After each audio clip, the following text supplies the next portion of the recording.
एक कुत्ता मुंह में गोश्त का टुकड़ा लिए एक नदी के पुल से गुजर रहा था। उसने नीचे देखा, इसे पानी में अपना अक्स नजर आया। वो समझा कि ये कोई और कुत्ता है जिसके मुंह में गोश्त का टुकड़ा है। कुत्ता बहुत लालची था।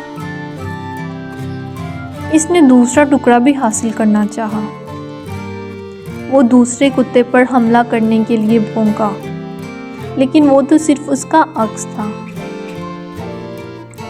जो ही इसने अपना मुंह खोला, इसका अपना टुकड़ा भी नदी में गिर गया।